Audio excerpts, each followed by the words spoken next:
colon cancer only बुजुर्गों को होता है, aged people gets it. That's not correct these days. So mostly ये जो है हमारी डाइट और लाइफस्टाइल की वजह से चेंज हो रहा है. So आजकल it is not uncommon. ये कैंसर अगर किसी को पाइल्स या कॉन्स्टिपेशन हो, क्या उसका मतलब कोलोन कैंसर है?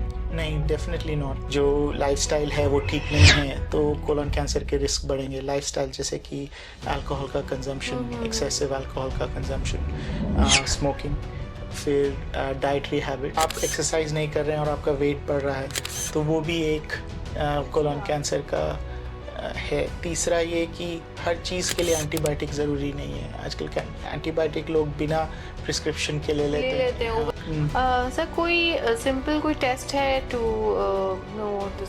Called screening test. तो जो ये स्क्रीनिंग टेस्ट हैं, जैसे कि एक होता है स्टूल की जांच जिसको 50 इयर्स के ऊपर, अच्छा, when you reach, depending upon your. और सर अर्ली स्टेज में is it painful colon cancer? No, colon cancer usually is not painful, especially in early stages. और सर कोलोन कैंसर में क्या सर्जरी और केमो दोनों ज़रूरी होता है कि नहीं? और ट्रीटमेंट के बाद क्या as a normal life lead कर सकते हैं? हाय एवरीबॉडी, आज हमारे स्टूडियो में आ रहे हैं डॉक्टर वीनू अग्रवाल जो मेडिकल ऑन्कोलॉजिस्ट है. तो चलिए बातें करते हैं डॉक्टर वीनू अग्रवाल से और जानते हैं कुछ इंटरेस्टिंग बातें. तो कीप वॉचिंग. तो आज हम लोग डॉक्टर वीनू अग्रवाल के साथ बात करेंगे और sir welcome to our show once again. और आज हम लोग कोलोन कैंसर के बारे में बात करते हैं. तो सर सबसे पहले तो क्या इज इट अ मिथ और रियलिटी कि कोलोन कैंसर ओनली बुजुर्गों को होता है, aged people gets it? That's not correct these days. So I mean ये बात सही नहीं है. पहले हमें लगता जो पहले आज से 10-15 साल पहले ऐसा होता था कि मोस्टली कैंसर जो है ये बुजुर्गों में होता था. बट अभी चेंज हो गया. बट अभी चेंज हो गया है एंड आई थिंक मोस्टली ये जो है हमारी डाइट और लाइफस्टाइल की वजह से चेंज हो रहा है. सो आजकल इट इज नॉट अनकॉमन ये यंगर कि 30 साल 40 साल के लोगों में भी कोलोन कैंसर हो रहा है. ओके.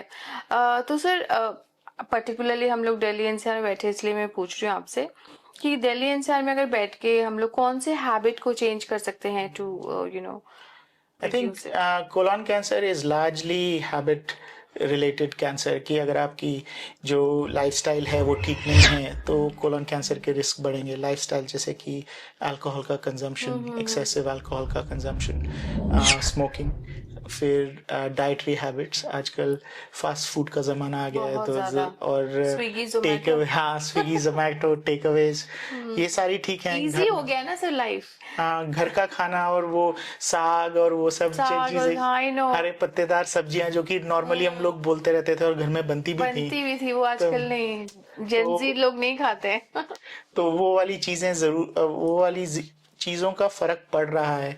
तो जिन्होंने सिर्फ फास्ट फूड्स पे जिंदा रहे हैं और जो कि मोस्टली खाते भी हैं which is easy but not useful, तो उनके लिए बहुत जरूरी है कि इस बात का ध्यान रखें कि कोलोन कैंसर का रिस्क बढ़ रहा है. प्लस ऑल्सो अगर आप एक्सरसाइज नहीं कर रहे हैं और आपका वेट बढ़ रहा है तो वो भी एक कोलोन कैंसर का है. तीसरा ये कि हर चीज़ के लिए एंटीबायोटिक ज़रूरी नहीं है. आजकल एंटीबायोटिक लोग बिना प्रिस्क्रिप्शन के ले लेते हैं. ओवर द काउंटर मिल जाता है. तो ये देखा गया है कि अगर आपके गट का बैक्टीरिया चेंज हो जाता है बिकॉज आप अच्छे बैक्टीरिया को एंटीबायोटिक ले लेके खराब कर रहे हैं. तो ये चीज नहीं है कि एंटीबायोटिक नहीं लेनी चाहिए. एंटीबायोटिक लेनी चाहिए लेकिन सही समय पे और सही रोग के लिए लेने की जरूरत है. नहीं कि कुछ भी हो, हाँ कुछ भी हो कि पैरासिटामोल या वो कुछ की तरह या एक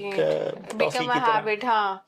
और वो भी आधी डोज या आधे समय के लिए. हाँ, तो उसका फुल कोर्स भी नहीं पूरा कर रहे हो, उससे भी फर्क पड़ता है. उससे भी फर्क पड़ता है क्योंकि जितना आप पूरी डोज में नहीं लेंगे या पूरे टाइम पे नहीं लेंगे तो जो आपके बैक्टीरिया हैं उनको आदत पड़ जाएगी कि थोड़ा बहुत रेजिस्टेंस आएगा. फिर अगर आप दोबारा आधी लेंगे तो फिर और रेजिस्टेंस आएगा. और इसलिए देयर आर दिल्ली एनसीआर में स्पेशली हम लोग देख रहे हैं कि एंटीबायोटिक्स के अगेंस्ट रेजिस्टेंस बहुत बढ़ता जा रहा है.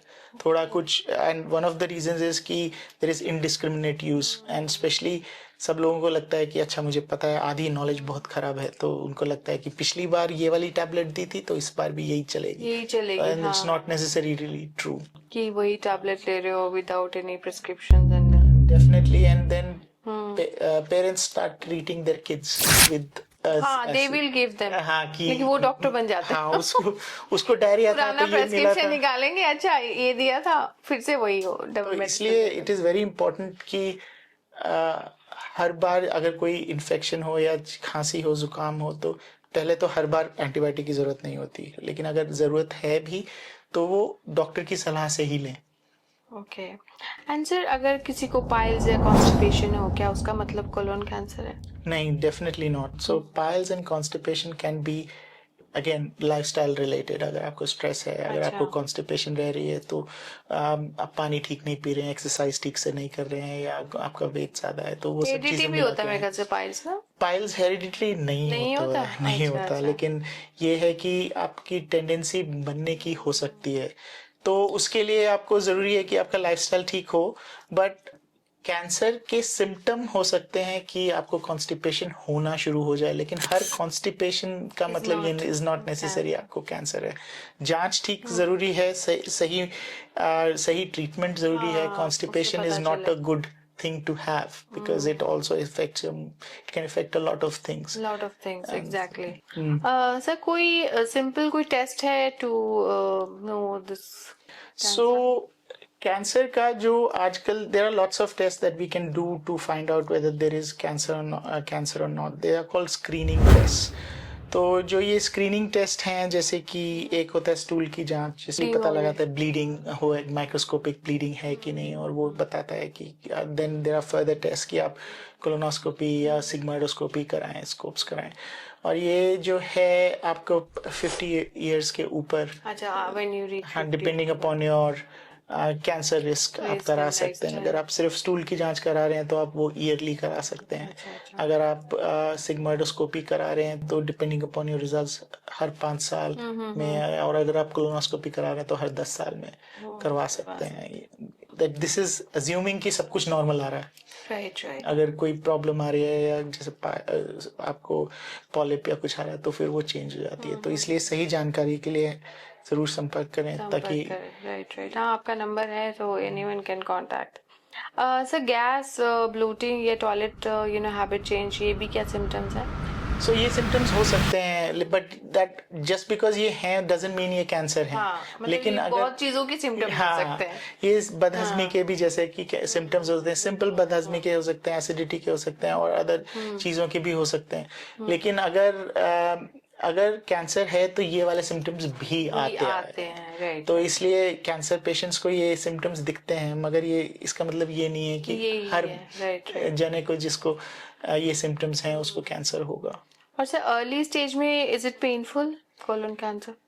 No, colon cancer usually is not painful, especially in early stages, because ये एक छोटी सी आंतड़ी में छोटी सी गांठ की तरह शुरू होता है, और our body is very adaptive, so it's not necessarily कि उनको पता चलेगा कि कुछ हो रहा है कि नहीं। मे बी आपको थोड़ा सा uncomfortable होगा और वो थोड़ा सा bowel habits change होंगी, लेकिन later stages में there are lots of symptoms, like आपकी जो कोलन है वो एक ट्यूब की तरह होती है, तो वो ब्लॉक हो सकती है, या आपका उल्टियां हो सकती हैं, या कॉन्स्टिपेशन या डायरिया। ज्यादा सिम्टम्स नहीं है, बिल्कुल नहीं है। यही प्रॉब्लम हो जाता है डिटेक्शन में नहीं। हाँ, और इसलिए जरूरी है कि स्क्रीनिंग टेस्ट हों, और स्क्रीनिंग टेस्ट उनके लिए हैं जिनको सिम्टम्स नहीं है।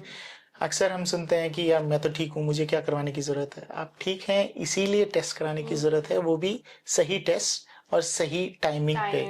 ये नहीं कि हर रोज से टेस्ट हो रहे हैं या हर महीने टेस्ट हो रहे हैं। साल में एक बार टेस्ट करने की जरूरत है, वो भी स्टूल की 50 इयर्स के ऊपर लोगों के। एक और कॉमन मिथ है कि अगर स्टूल में या टॉयलेट जा रहे हैं तो खून आ रहा तो it will be piles only. तो जैसे आपसे बात करके लग रहा है कि सिर्फ पाइल्स नहीं, कुछ और भी हो सकता है। बिल्कुल। I mean, the more common symptoms commonly happen, so which means that mostly जब टॉयलेट में खून आता है तो वो किसी और चीज की वजह से हो सकता है, लेकिन काफी बार ये कैंसर की वजह से भी हो सकता है। तो इसलिए ज़रूरी है कि इसकी जांच कराएं, डॉक्टरों से सलाह लें, और हमारे से फ़ोन पे संपर्क कर सकते हैं, फोन या और व्हाट्सएप पे। बिल्कुल।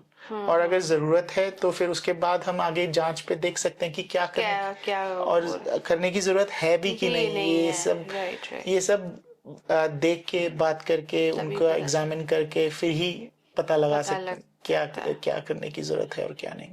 और सर कोलन कैंसर में क्या सर्जरी और केमो दोनों जरूरी होता है कीमो? तो सर्जरी और कीमो कोलन कैंसर के मेन ट्रीटमेंट्स हैं जो कि इस्तेमाल में लाए जाते हैं। ये ज़रूरी नहीं है कि हर की सर्जरी हो पाए, और ये भी ज़रूरी नहीं है कि हर को कीमो की ज़रूरत हो। तो अगर आपका कैंसर अर्ली स्टेज में है तो ज़रूरी नहीं है आपको कीमो की ज़रूरत होगी, कि सिर्फ सर्जरी से और एंड टू एंड एनास्टोमोसिस से हो जाएगा। लेकिन अगर आपका कैंसर का बढ़ गया है, आपके लिम्फ नोड्स में चला गया है, या आपके आंतड़ियों को ब्लॉक कर रहा है, तो फिर ऑब्वियसली एडिशनल ट्रीटमेंट की जरूरत पड़ती है।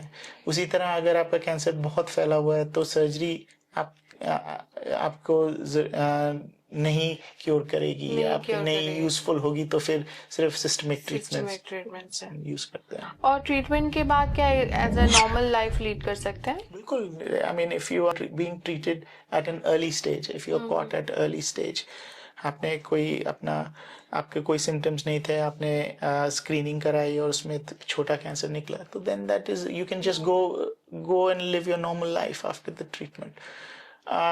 ऑब्वियसली अगर कैंसर बढ़ा हुआ है, स्टेज 4 में है और बहुत ज्यादा फैला हुआ है, तो फिर it becomes difficult and it becomes life limiting as well. Right. और सर एक और चीज है कि लोग हमेशा स्टोमा बैग लेके लगा के चलते हैं, क्या ये जरूरी है?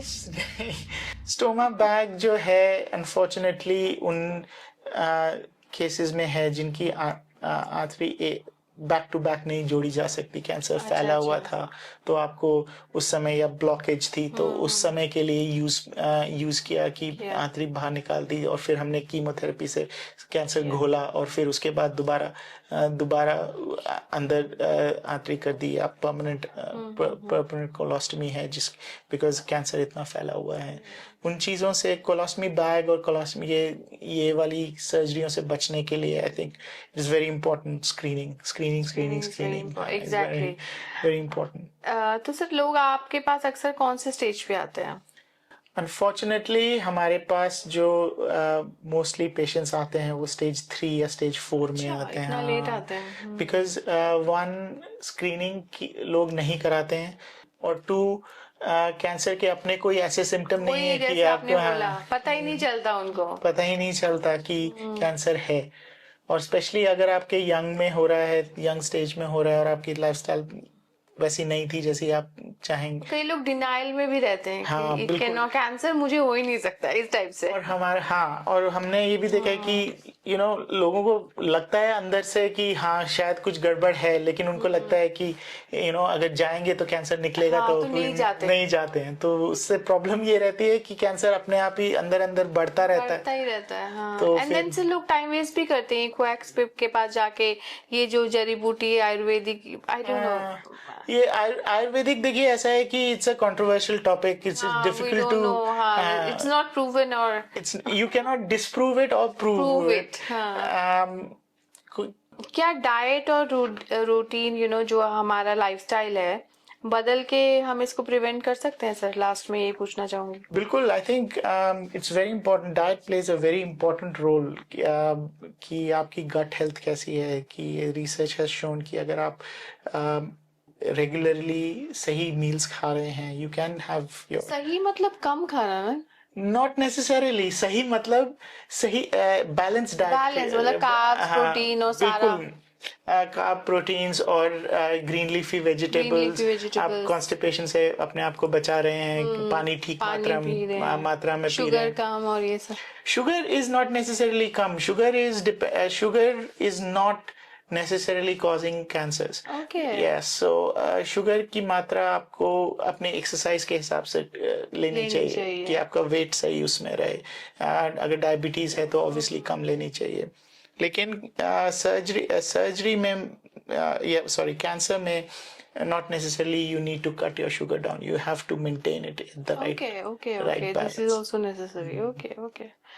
Okay, sir. Thank you for all this useful information. Thank you.